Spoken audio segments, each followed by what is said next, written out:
Stella. Oh, there's that text-to-speech bitch again. This is Slashers, your new favorite podcast about your new favorite horror media. My name is Jake, and with me, as always, are my esteemed colleagues, co-hosts, and cohorts, Doug and Adrian, who is scrambling to record her audio separate and independently. I think we should just rely on my audio. Guys, say hello to the mutant goons from beyond. Hey, all you mutant goons out there, we're going to get into a gonad standoff smashing good time with tonight's film. Oh my gosh, hang on to your boobs, girls. It's going to be a bumpy ride. There we go. So we are what are we going to call this episode? Is it Tanny and the Teenage T-Rex? Is it Tammy and the T-Rex? What are we doing? I don't know, but I think this is like one of the funniest things of being cheap and not fixing your credits. You know how easy it is now? Just put two little yellow lines to make it an M for Tanny. I don't know, but you know that's the great thing of Vinegar Syndrome. They keep it the way it was originally put in on the film print. So hey, got to keep it real. Well, I had read that this was actually like a bootleg Italian print that was converted because the VHS American print had so much taken out and excised because of censorship, but then the audio is clearly English. So I'm not exactly sure if that's right, but you know, the rumor mill abounds. Oh yeah, well I'm so happy we got this movie fully uncut because actually this is like one of my favorite movies now. You know, I seen the PG-13 kind of like, it's like Theodore Rex, but yeah. No, this here makes it like a more of a trauma film, if anything. Oh yeah. Hey, do you think this is like an antagonistically artistful movie at this point? I really liked this movie. I really liked it. And I actually made Dan watch it with me yesterday too, because I thought it was just the best. Like, it was so funny. I loved Byron. Like, Byron's my favorite person in the whole world. And how adorable. I'm just going to talk about Paul Walker this entire episode, everyone. I'm really sorry. But here's my working thesis. We've talked about this. We could still do a sequel to Tammy and the T-Rex because Paul Walker is you just say that, oh, we put his brain in Shaquille O'Neal and then Shaq plays the character now. Like, we could totally do this.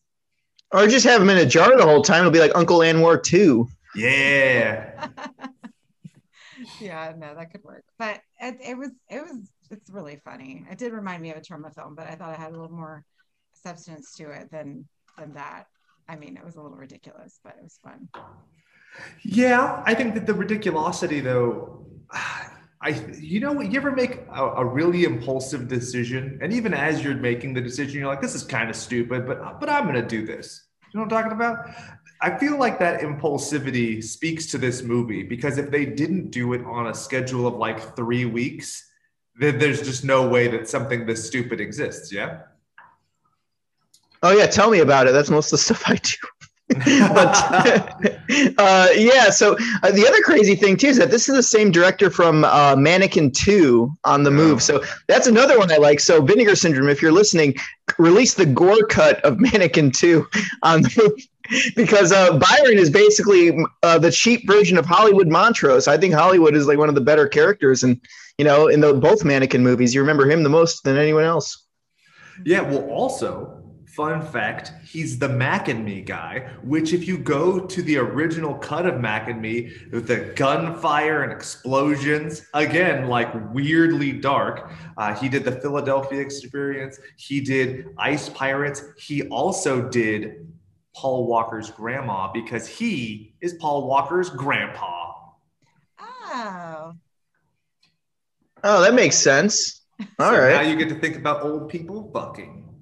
Yeah, I thought you were going to say he's his own grandpa, but there was some weird Disney stuff going on. So.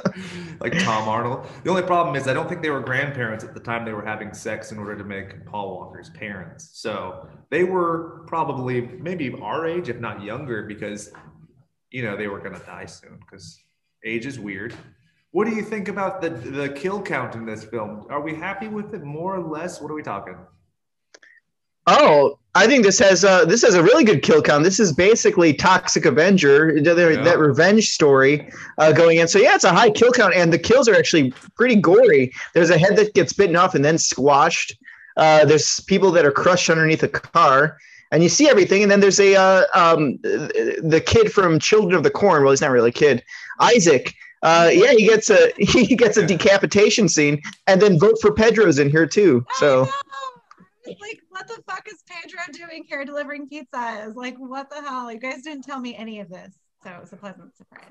So do you like the fact that it is gore, but it is stupid gore throughout? Or because honestly, like when I was watching this, my wife, she was like, ooh, like that's kind of dark. But I was like, every single dark thing is also simultaneously painfully stupid. Like when they're rolling up the squashed corpse, or when Sean Whalen is like holding his guts and stuff. Like very clearly, this is comedic gore. But I think maybe to the uninitiated, they might just take it as just like plain splatterfest.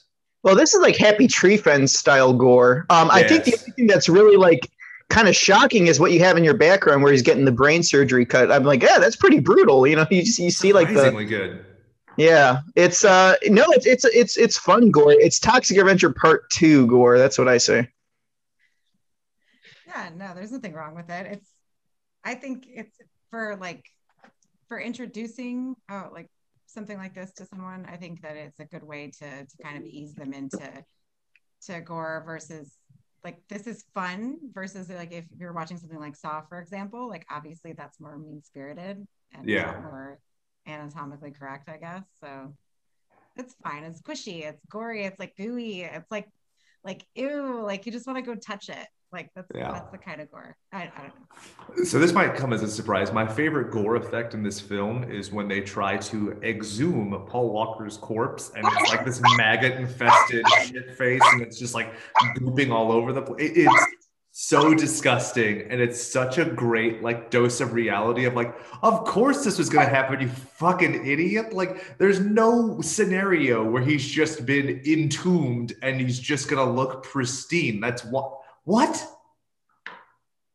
If they had him in the refrigerator though at the morgue, like wouldn't he have stayed like I think that the embalming would have helped, but if that's the thing, it's a trade-off. Either he's embalmed and he's almost mummified to a certain extent, or he's fresh goop, which means he's maggot food, which is what he becomes. So I like the fact that it's kind of one or the other, you know, because if they had done like an embalming scene, well, they're of no use to him, right? They can't reanimate this. Well, I guess maybe they could, now that I say it, because they completely own that the T-Rex is a robot. That's a weird thing that I think I misremembered as a kid. Oh, but you saw this as a kid, though, so you saw the PG-13 tape. Yeah. And so I think the way I thought of it as a kid was like it was a freezer locker and that they were like animating this dinosaur. And then maybe that was just because, you know, I was a big fan of dinosaurs and Jurassic Park and those weren't robots. But then in rewatching, I was like, holy shit, like that's clearly a robot. That's kind of fun. Like it almost makes you want to think like, let's just nudge the Boston Dynamics people just a little bit. Like stop making cop dogs and let's start making T-Rexes. Oh, yeah. Well, you know, the story behind that, they made this whole movie because they had access for 3 weeks to the animatronic dinosaur. So it's like, oh, shit, let's do it while it's here. Well, and then you know the further story of that, right? So the guy who owned it, in seeing the cut of the film, was disturbed and distraught at the idea that they had made this disgusting, vile, sexual movie with his prop dinosaur that he thought they were going to make like a cutesy fucking pre-hysteria full moon films kind of thing. And so that was quite a pickle.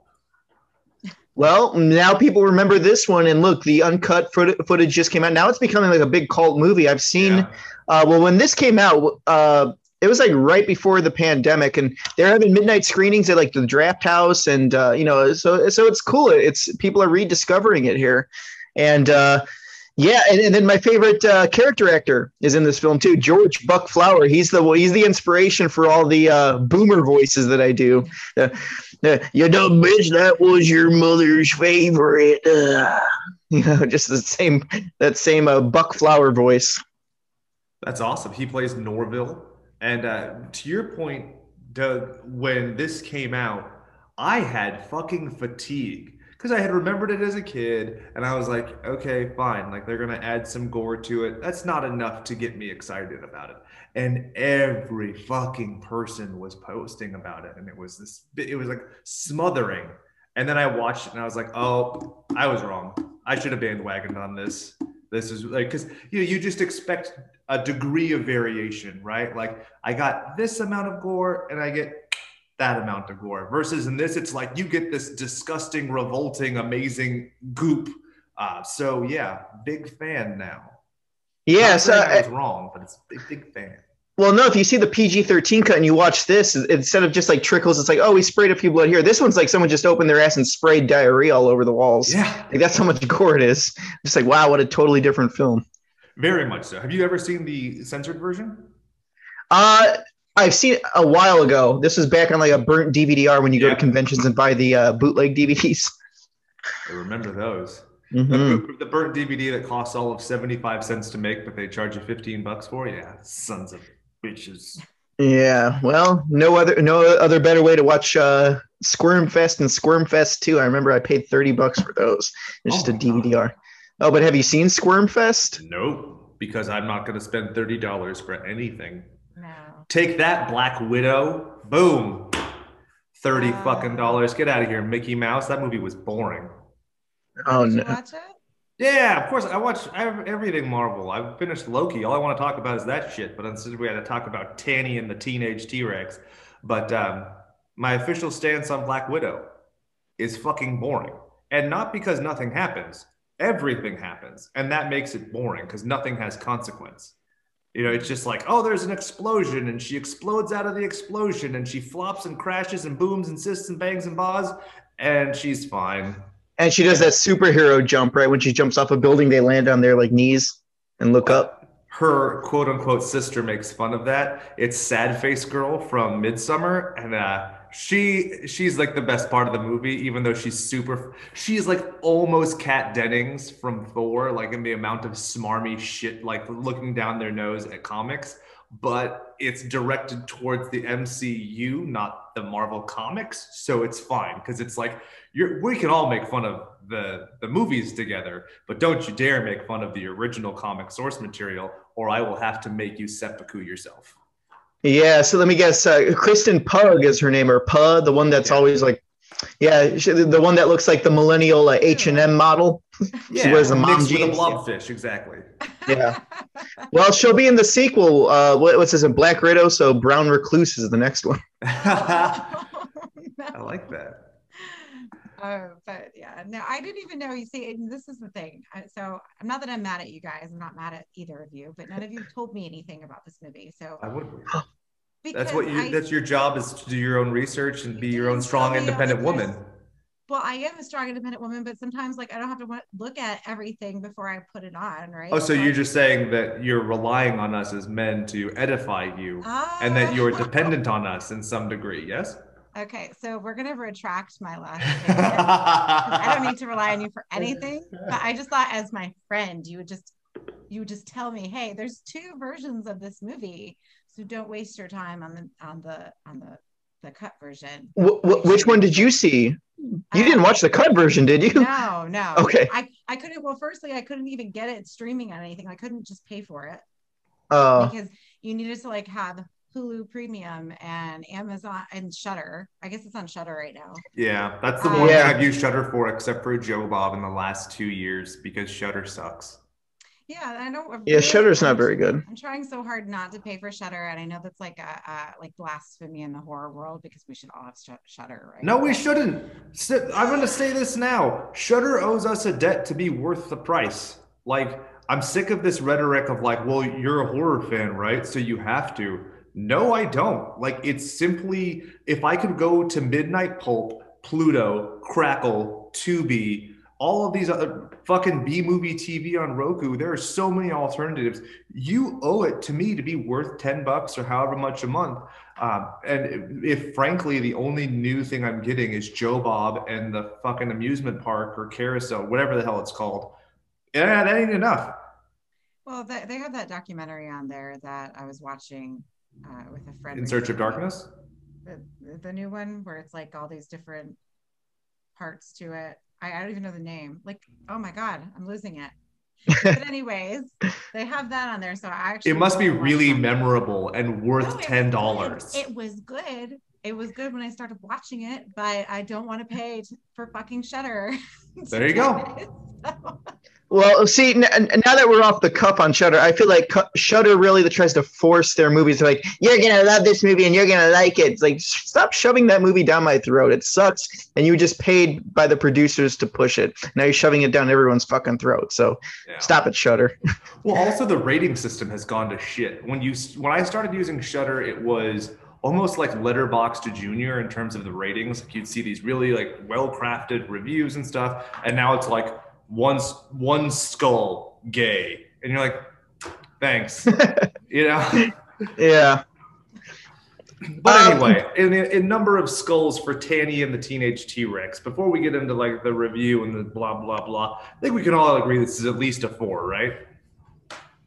Yeah. Oh yeah, I'd even say it's a 5. To be honest, for me, it's the perfect midnight movie. This is a movie you want to get drunk or high to and just hang out with friends. And then if you don't want to stream it, try to get it on here. But Vinegar Syndrome put it out. They have a cool little lenticular cover. So this is one I definitely search out. It's in 4K as well too. But I didn't feel like spending $20 more for a 4K version of Tammy and the T-Rex. Not necessary. It's not like those. Yeah, that's what I watched. That was good. It looks good. The 4K version or the Blu-ray version? The 4K version. Ooh. Oh shit! Big spender over here. Well, Hey, I can't afford Shudder because I'm spending all my dollars on K's. You know how I got it. I'm not going to say it on the show, but you heard me, matey. You know how I got it. So. Okay, Captain Jack Sparrow. Let's move on. So the film was released in 1994, a whopping year after Jurassic Park and Carnosaur, made on an estimated budget of $1 million, which is just rampant speculation from most people. I mean, Jesus Christ. Stewart Raffill, this guy gets approached, and he's done this same interview like 100 times about how it came to be. Basically, we have an animatronic dinosaur, you can use it, we're going to be relocating. So within a week, he writes the movie, and then it's in production less than 3 weeks later. And that's just absolutely astonishing to me, just on that alone. Then you factor in gore and everything, and it just blows my mind. Yeah. See, the way I see that they had this is that they must have had gore effects and stuff like left over from the last movie, because when they were filming this whole movie, California was on fire, and you could see it in the background. So you know what I mean? I feel like they had a bunch of stuff left over, like, oh, here's all the severed heads and guts that we couldn't use on Mac and Me, so we'll use them for this. Exactly. Like, it's so bizarre. Like, literally the dude asks him, like, so what's the story? What's the movie we're going to make? And the guy, like, because it'd be like me going like, hey, Doug, I have these Russian Bluetooth headphones in my hand. Make a movie about this. What's the story? And you're like, I don't fucking know. You just presented me with this thing. So he literally is like, I don't know what the story is, but we have to begin filming in a month. And so it's literally just a hodgepodge of who's available, my grandson, and what else, like, what can we just crowbar in there? Yeah, basically it works out. That's what it is. It's a hodgepodge of a movie. It's just, and the thing is too, I got to give credit to the costume design here. This is the kind of stuff I like when characters are just randomly wearing either muumuus, or like when she comes in, when Paul Walker's in the hospital, she's like, oh, no, he's lying down. She's wearing like a sun hat, and she has like this cowboy vest. Just and, like Blossom. I'm like, what the fuck, man? Oh, yeah, that's what it reminded me of. Yeah, it's like the 90s Polly Pocket threw up. That's what it looks like. I'm more of a Mighty Max guy myself because I have a exposed midriff and I grab guys by the dick. Can we talk about that real quick? How does Bobby, the bad guy, not realize he's grabbing a cup? I know what a dick feels like in my hand. Kind of an expert on that sensation, my own. But, you know, I feel like I would be able to figure that out. And the fact that he's like completely hoodwinked of like, hey, you made me jack your cup off. Oh, I'm going to get you. That's the most unrealistic part of the whole movie. Well, it's weird because, he just grabs the cup. That was more like a sex scene than anything, because they're grabbing the nuts and they're like, oh, go for it. And then Buck Flower, he says that line, and he's like, this is one of those genital grabbing standoffs. And he's amazing. But Denise Richards, too, this is her first one, but there's two parts where she just overacts and screams in that part. She's like, stop it! Oh, did I peak? I think I peaked. Yeah. Oh, is that a shark being jumped over? Yeah. But and also, to Paul Walker's credit, this wasn't his first film. Funny enough, Monster in the Closet was his first film, which our super duper awesome top tier Patreon patrons would remember because we did a watch party of it during Tro March. So if you aren't one of those people, sorry, sucks to be you. You should totally just wad up cash, shove it into your disk drive, and send it to us electronically. Yeah, we need to support our drinking habit now, baby. Yeah, iced tea doesn't pay for itself, fuck boys. So anyway, yada yada. Stewart Raffill completely concedes. He's like, there's no way we can make this a monster movie. Like, it doesn't work. You can't play this straight. This is a good dinosaur, but it's not a good enough dinosaur. And so he has to work out that gimmick, which I really appreciated the candor, and it didn't feel like he was painting you know how Tommy Wiseau is like, oh, well, I made The Room as a dark comedy. He said almost 20 years later, trying to rewrite history. No, I have every reason to believe that Stewart was like, this sucks, but I can exploit it. Oh, definitely. It works in his favor too. I mean, this movie, now, especially with the gore cut, it's one of those things where it's like, who exactly was this made for? Like, the PG-13 movie was it made for kids? Was it made for adults? But adults will find it too goofy. It's like Ghoulies 3 in a way. Like, it's like, who the fuck was this made for? Yeah, it's a total mismatch, and like also like relating to kids. I think there was this ideology years ago of like, well, if you make it cool for, young teens, then you get the little kids thinking it's cool. Because you had stuff like, let's say, Rambo, where, older people liked it. The kid would watch the Rambo cartoon or RoboCop or any of a number of things. But this wasn't like a rollout. This was just a self-contained thing. So it's not as though you could like build word of mouth for a straight to VHS release. So it's very odd. Like you said, when you exsanguinate it, it's like, okay, it's kind of a creature feature, I guess. Now, Aid, in terms of like other wacky movies that you've seen, creature features, gnome named Norm type stuff, is there anything that comes to mind that you compare this movie to? Oh, we talked about this earlier, but it did remind me of when I was watching the Class of Nukem High Part 2 for some reason. Okay. Maybe because of her outfit or something was very like reminiscent of something I couldn't remember, but. You mean when she's wearing the white lace at the end and she's just like smutting it around like every character in Class of Nukem High 2? Yeah, stuff like that. I mean, it was very, and you're right. So I don't understand how it even was PG-13, especially with the ending and what they were insinuating. Like, that's not that. It still should have been rated R if you're going to put that in there. Like, no. What? That a brain would ejaculate without testicles? I feel like that's very close-minded of you. I feel like you're being regressive. Well, I'm not being regressive. I'm just saying I wouldn't like. There's PG-13 movies that you like. I could play in the classroom, right? Like, this would not be one of them. Well, clearly, I told you about a gnome named Norm, and you didn't believe me. But in that movie, Robert Zadar gets a meat hook shoved up his asshole. I'm not watching that weird little movie. You really need to. It just bothers me looking at that. I am campaigning. Everybody on Earth watch a gnome named Norm at least once. Well, you want to know what, Aid? You should show a gnome named Norm, because you want those kids, they're going to remember it for the rest of their life. They're like, do you remember my teacher? She showed us this movie. And everyone's going to say, I don't know what the name of that movie is. And in 5 years, they'll be saying, do you remember that movie your teacher showed us? No. And they'll be looking, it'll be a lifelong quest to find a gnome named Norm. A gnome named Norm. Yeah. Oh my God. I've been obsessed with this idea lately of movies that are just fine and how they're going to be lost to history.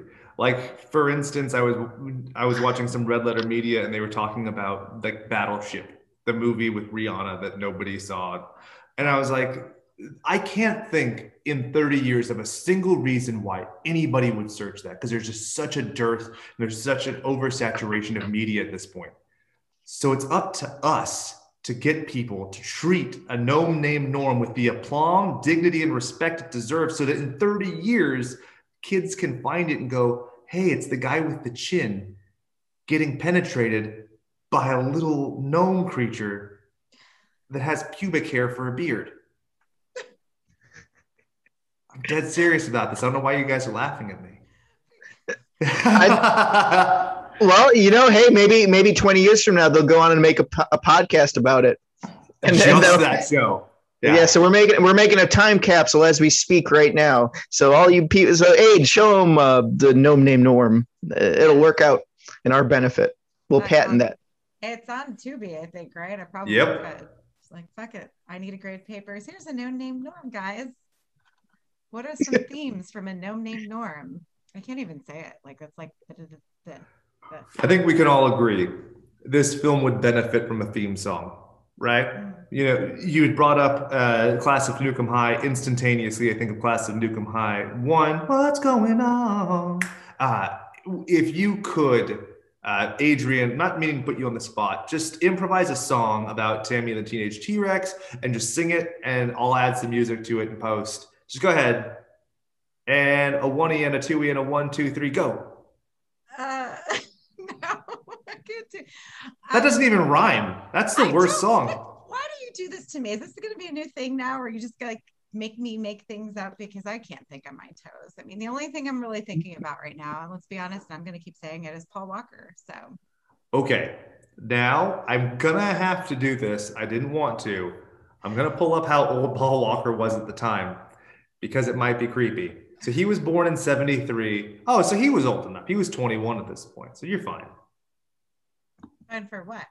Well, like, it's not creepy. Like, for instance, I think that Jennifer Connelly is a beautiful woman, but then, like, that doesn't necessarily mean I think that she's like a babe in Labyrinth. But for a grown man to like that, it's like, it's a little questionable. So just. Are you implying that I am old, Jake? Is that what I'm implying that it might have been statutory for you to have the character depicted as a high school student with a bare midriff be the object of your sexual fantasies, wants, and desires? Oh no, big words. I'm short-circuiting. Are you ejaculating or short-circuiting? I don't know. With the end of the movie, my brain came.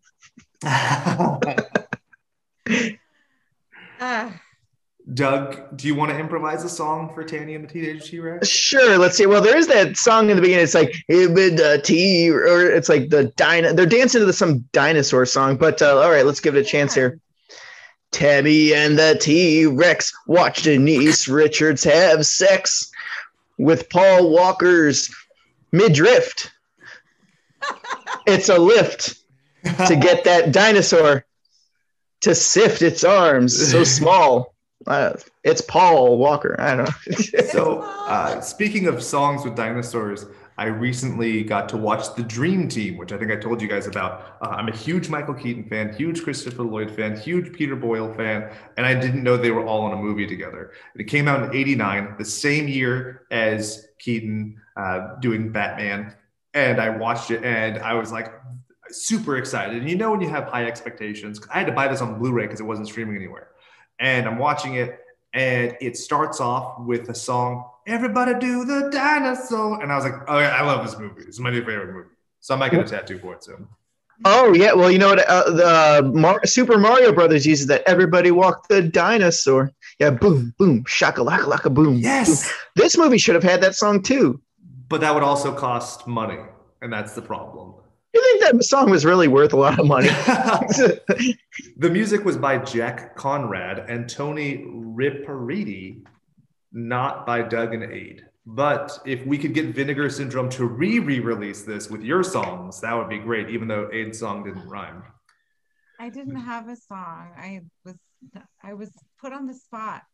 Again, that doesn't rhyme. Visual effects were done by Max W. Anderson, who did special effects for fucking everything from Blues Brothers, Tron, Airplane, and Judge Dredd. Best movie. Hey, yeah! Nobody? Hey. Oh, do we have a stroke? Yeah. Yeah, I've always had this theory that Sylvester Stallone has very bad breath and that his lips are trying to escape his face and crawl away. He does not. You're so mean. I have every single Sylvester Stallone film ever except for like one of the Expendables. I'm allowed to make fun. Now, do you have what were you going to say, Abe? Italian Stallion? Yes, I do. Yeah. Yes, I've got Italian Stallion. That's a rare one. Now I bought that at Amoeba's for like $5. Fuck yeah. Well, he loves Adrian in that movie, so hello. But didn't he have like polio or something? That's why his face is all like that. It's okay. You don't have to make Jake feel bad. It was just a flippant remark, trying to be silly, bring him down a peg because he still has a better body than me thanks to HGH. Steroids help too. Yeah. So I have a new segment for the show I didn't tell you guys about. When we go through actors, I have a game that I would like to play. And so I want you to hold me accountable to this whenever we record the show ever again. Is this their best movie? That's what I posit to you. So, Denise Richards, Paul Walker, the other guy, Buck Flowers, what is it? John Franklin, whose real name is John Paul something or other. John Paul Salapatek. Is this their best movie ever? Denise Richards, yes. Yeah, for Denise Richards, I was gonna say, yeah. Then she was in Starship Troopers as well, too. One. Yeah. See, that's why I couldn't give it to her, but I did give it to Paul Walker because I've never seen a Fast and Furious film. I even gave it to John Franklin because while Children of the Corn is good and Addams Family are good, this is just special. It's lightning in a bottle. Okay. Lightning in a butthole. You can't listen. If you don't want to watch Fast and the Furious, you don't have to.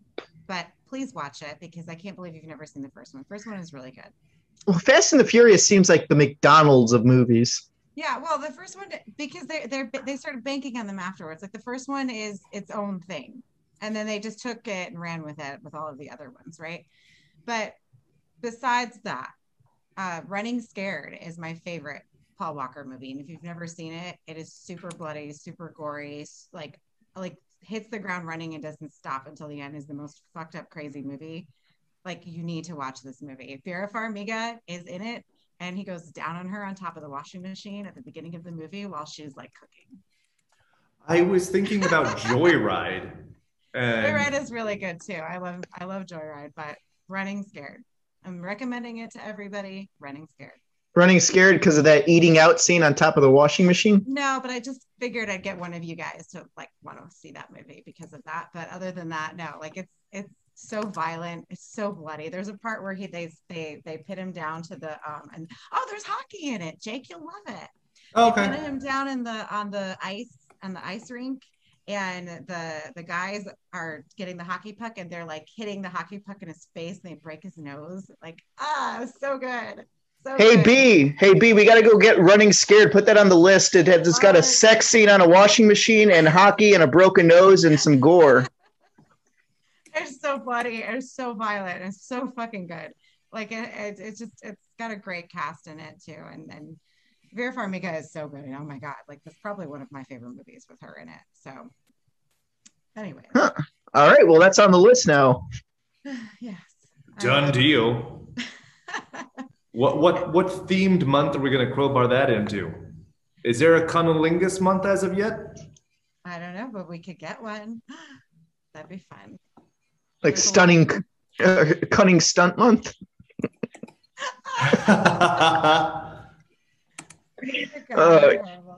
No, you can have it like that. Yeah, it's make it a play on words. That we'll crowbar that one in sometimes because we've been slaving over for these reviews here where people have asked over and over again. They're like, okay, maybe next year. Oh my God, yeah. So that was crazy. Yeah. Oh, that's fine. I know. Apparently I'm just not good enough to do them because I didn't satisfy the masses. No, we failed. We're failures. Like, Joe, just go quit and jump in a ditch. You didn't do the movie I wanted. Sorry. And we only have so much time. What's sad is like we already have theme months planned and designs and stuff and media and everything. And then we're also like, well, we also could do is something else because we got a bunch of stuff. And sorry, I don't know what to tell you. Buy an episode, fuckface. It's $100. It's not that hard. Yeah, exactly. See, $100, not bad. But I will say, the one movie you guys have got to see, because I want your guys' reaction, The Untold Story. I still, to this day, I'm like, that's the movie that shocked me, and that's hard to do, but it did it for me. Well, I have to write that down. Where's my pen? So yeah. But I digress. We're talking about Tanny and the Teenage T-Rex, or Theodore Rex, or one of the two. I will say though that you guys are kind of like pooping on this movie, I feel like, or poo-pooing on it. No, I love this movie. I gave it a 4 skulls. Fart face. I gave it 5. I didn't notice anything really wrong with it. Did you not pay attention when we were talking? Like, like you guys were saying, I was like, you know, like a mishmash and like there's all this like whatever going on. But like I didn't even notice that. I was like, I genuinely enjoyed it. So well, it is a mishmash kind of because there's like all these characters like. It's just the costume design, the dinosaurs, the acting, the bad guy that's he's not a cartel, he's in a gang, I think. It's like, why don't you just, Denise Richards, why are you with this guy? Like, just leave him. And the parents are just like, don't worry, I'm good. Yeah. That's the scariest part to me. Yeah, they just like go into the house and like he smacks her and I'm like, where the fuck is the adults? And this is how I know. Yes, I am old, everybody, but this is how I know I'm old because my first thing is like, where the fuck is the adult supervision? Like, what is going on here? So, well, they probably couldn't afford the adults, so they're like, okay, we'll just non-union kid actors. Lets all these kids in his house, and they go up to her room and shit, and then they kidnap him. Like, it's actually really very like terrible if you think about it. And then the one girl's like, "Oh, really sorry, Tammy. Yeah, your boyfriend is dead. I'm really sorry."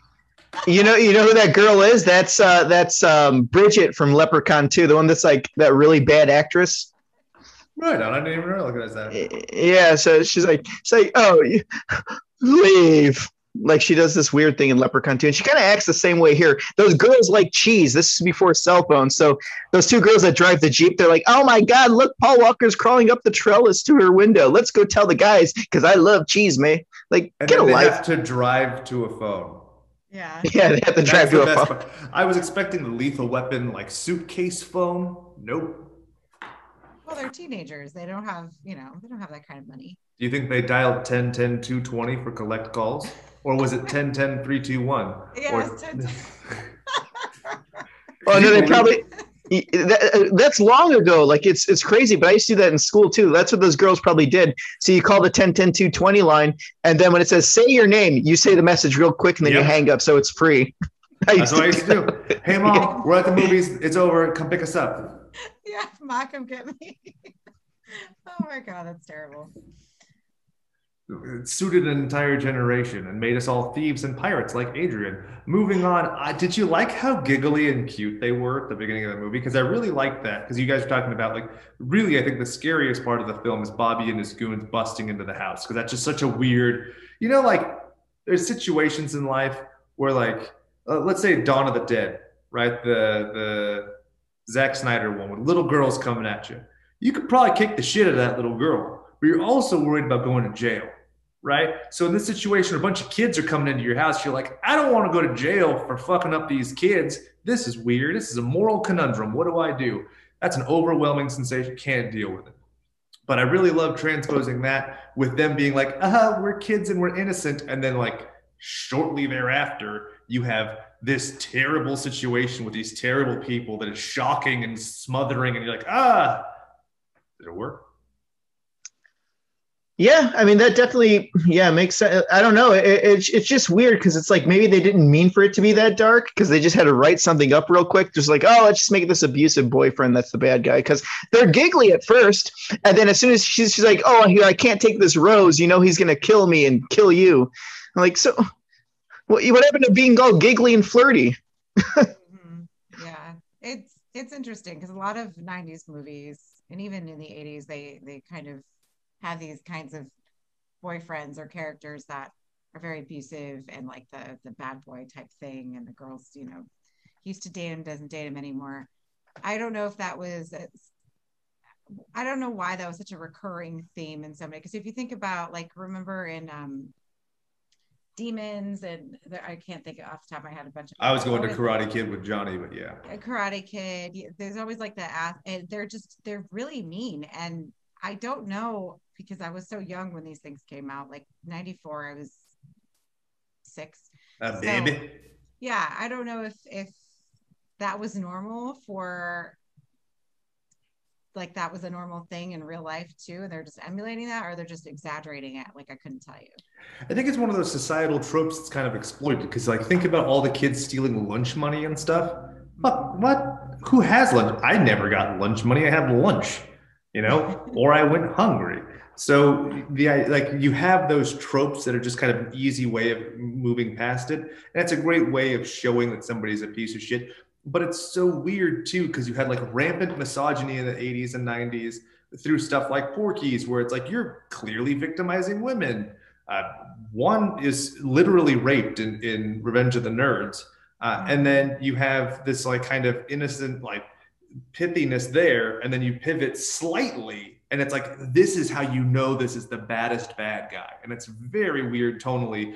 20 years removed. I'm sure at the time it was a lot like easier, but for me as a kid, I'm like, or as an adult, I'm like, you all suck. Mm-hmm.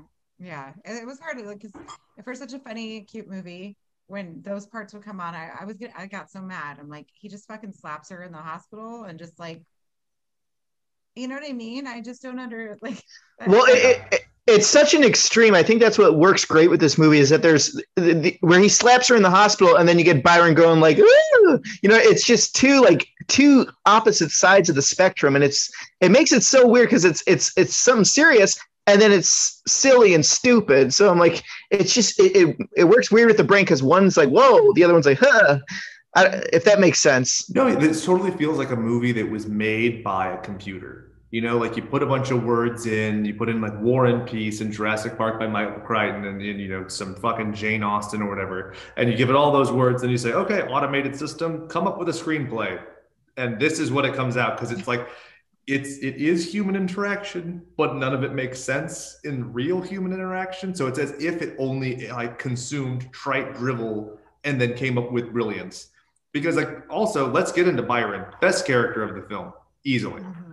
So weird to think that you had a character like that in the 90s when, like Will and Grace and stuff was provocative to have a gay character. And he's like antagonistically gay, which I love. Yeah. I thought that he was so funny. Everything he said, like his character was great. And you forget that it was in the 90s until someone, I think, almost called him the F word, or they were about to say it and they didn't. And then you remember, oh yes, because we're in the 90s. And it's not even just that he's gay, but he's also Black too, on top of it, right? So right. I thought that was really progressive to have this kind of character, and especially for that time, because it's like, the homophobia was totally rampant back then. I mean, I remember how people behaved. So I like that about the movie. I like that they did touch a little bit about like, I don't know where I was going with that, but he is so funny. And to have this kind of character in this off the wall movie is so like ahead of its time. So there's no reason for them to ever have to remake this movie. I really hope they never do, because I think sequel with Shaquille fits nicely. It's a Shaquille. No. Well, I mean, look, they made Coming to America 2 and Borat 2. Who says they can't make Tammy and T-Rex 2? There we go. Yeah. Very nice. My wife. I don't. No. Okay, we're gonna bust through the rest of this stuff. Doug, you had mentioned George Buck Flowers. I have to mention him. You can't, in no way can you say this is his best film. Some of the movies that he's been in, from The Fog to Break-In, Back to the Future, you have Pumpkinhead, Mac and Me, Maniac Cop.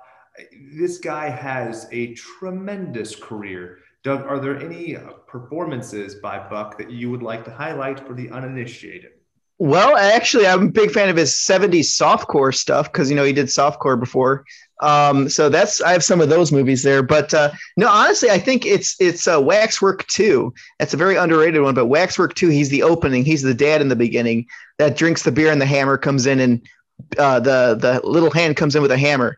I think that's the one I remember him for the most. Every time I see him on screen, I'll quote the lines he uses in Waxwork 2. So, hey, there's a movie for you guys if you haven't hunted that down in a bit while. But no, he's great. As soon as you see him, you recognize exactly who it is just by the voice. And it's not Boris Clitoris from Mother Knows Best. That's not your favorite role of his. I'm surprised. Well, no, save that for Gums. Have you ever seen the movie? Well, Gums is a 1970s like Jaws porn spoof. But if you ever seen the movie The Burbs, Brother Theodore's in that movie, and no one knows it. So that's kind of how Buck Flower was. Oh yeah, well, Brother Theodore, the neighbor next door, he's like, this is our house.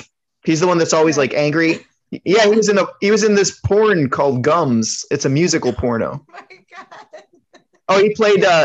He was trying to get his boat started, the SS Cunnilingus.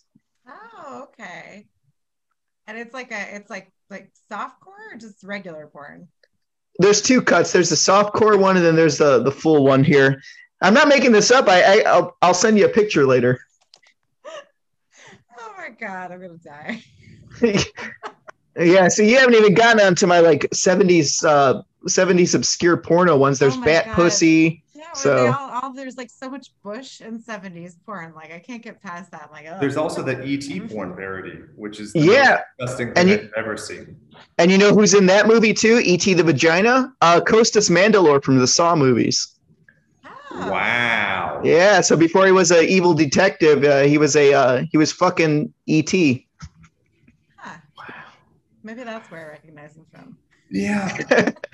Well, I honestly don't know that I can top the ET fucking for now. So I feel this is a great place to cut to my interview with Your Dinosaurs Are Wrong. This is Steve Bellatini. He's a delightful young whelp. You can find all of his works on YouTube. He's an animator by day, a paleontologist by whenever he's doing his episodes.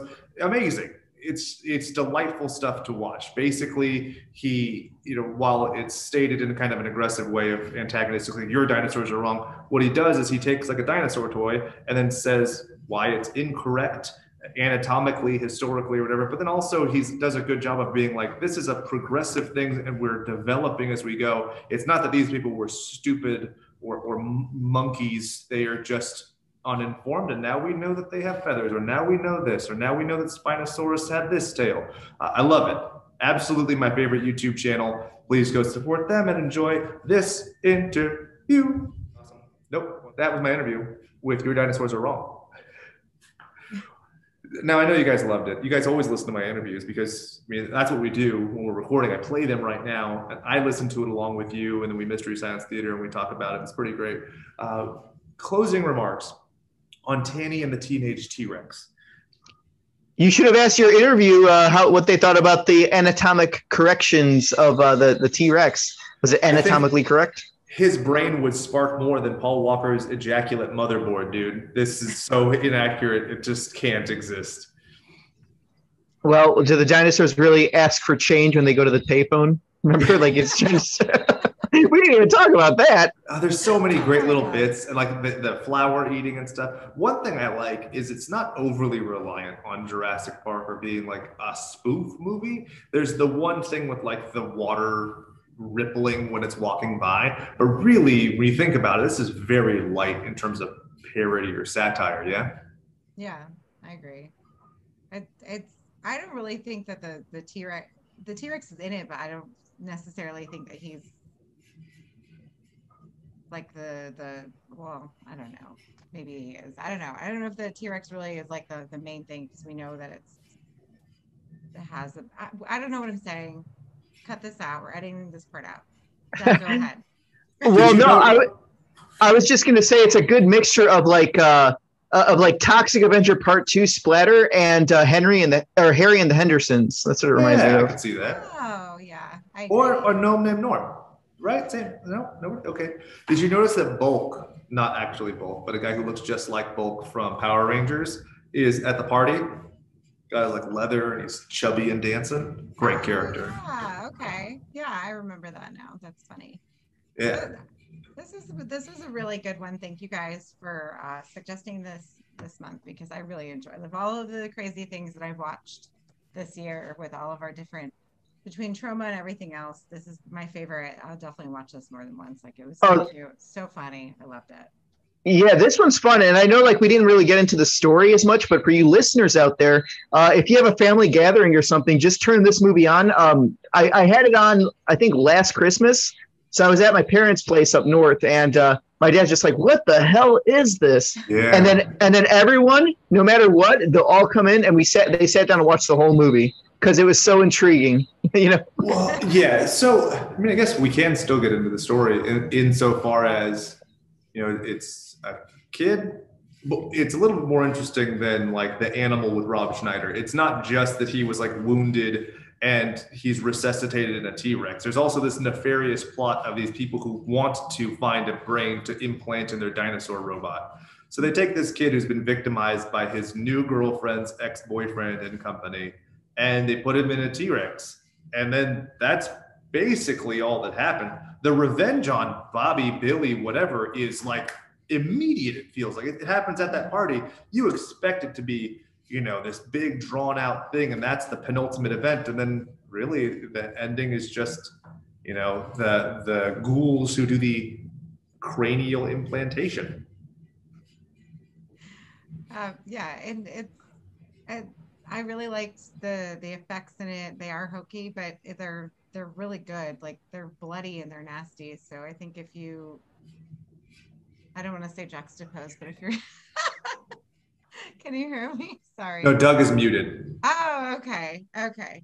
You're muted on Zoom. That's why. There you go.